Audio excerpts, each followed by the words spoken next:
Hey everyone, and welcome. I'm Akira. Today, we're going to take a little break from the super intense world of stock charts and complicated finance talk. Instead, we're going to explore a way to think about growing your money that feels, a lot more calm, a lot more patient, maybe even a little magical. Hi there, I'm Hana. And oh my gosh, yes! That's exactly how it feels to me. You look at those charts with all the spiky ups and downs, and it just feels so overwhelming, right? Like it's this dangerous mountain you have to somehow conquer. It's a lot. You hit the nail on the head, Hana. So let's just toss that scary mountain image out the window. What if, instead, we thought of the market like a huge, beautiful garden that mostly tends to itself? Your job isn't to fight against it, but to learn its rhythms and plant your seeds in a way that lets them grow naturally over time. So, with that in mind, let's get into it. Okay, so our journey starts with this really big and honestly really comforting idea. It's a theory that completely changed the way people think about this garden, suggesting that, for the most part, it's already perfectly balanced all on its own. This idea is called the Efficient Market Hypothesis, or EMH for short. Now, the core of it is actually pretty simple. It says that a stock's price isn't just a random number. It's a tiny, perfect summary of all the information out there about that company. Any good news, any bad news, any predictions, it's all instantly baked right into the price you see. So finding a secret bargain is basically impossible. And this amazing idea didn't just pop up overnight. You can think of it like a community of wise gardeners sharing their secrets over 100 years. It all started way back in 1900 with Louis Bachelier, who planted the first seed when he noticed that prices seemed to move totally at random.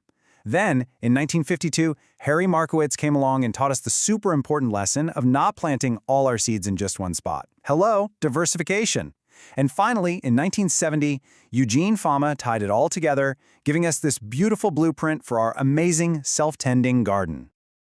Ooh, okay, so this garden knowledge, are there different levels to it? Like beginner gardener to master gardener? That's such a great question, Hana. And yes, Fama actually broke it down into 3 levels. The first is called the weak form, which basically says looking at old flower patterns or past prices can't help you predict the future. The second is the semi-strong form, which says that reading today's weather report or any public news won't give you an edge either because everyone else read it too. And then there's the big one, the strong form. This one's pretty wild. It says that even secret insider knowledge is somehow already in the price. It's definitely the most debated part of the theory, but it just shows you how deep this idea of a perfectly informed garden goes. So you're saying there are basically no secret shortcuts to get rich quick? Exactly. The economist Paul Samuelson put it perfectly. He said that if everyone already knows it's going to be a beautiful sunny day tomorrow, the price of sunscreen has already gone up today. You can't profit from something that everybody already sees coming. The surprise is what moves the market, not the stuff we all know. But wait a minute, Akira. This garden doesn't always feel so perfect and calm, you know? Sometimes it feels like a huge, scary thunderstorm just rolls in out of nowhere. What's up with that?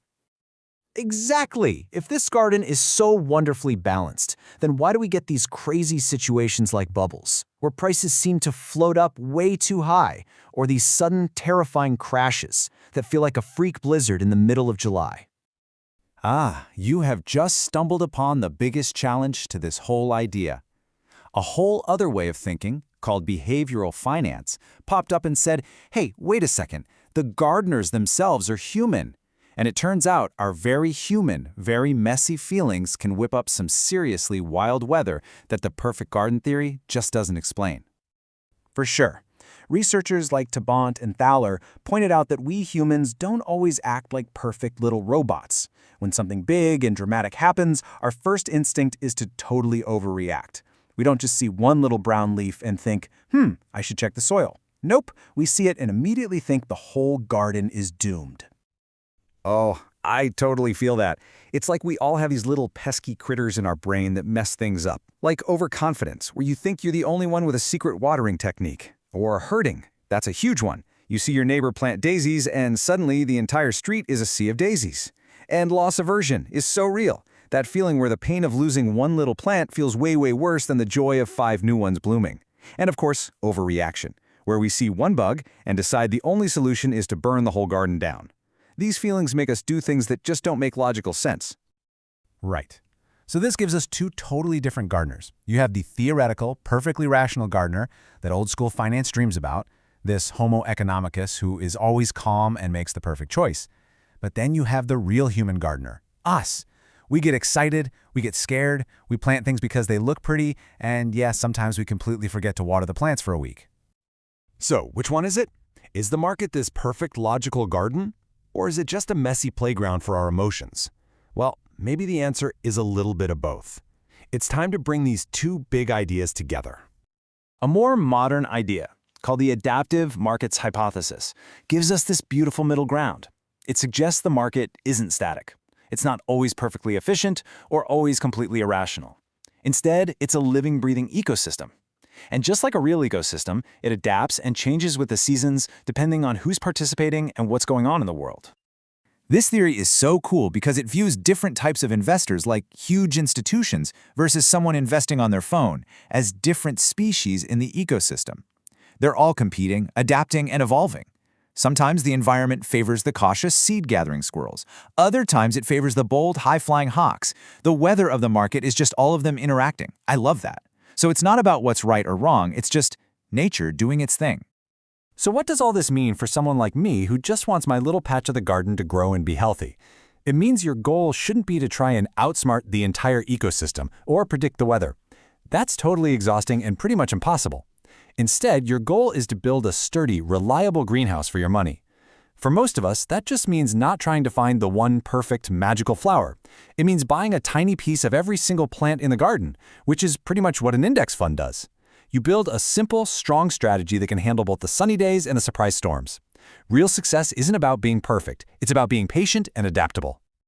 So really, the big question isn't about how to beat the market, it's about how to partner with it.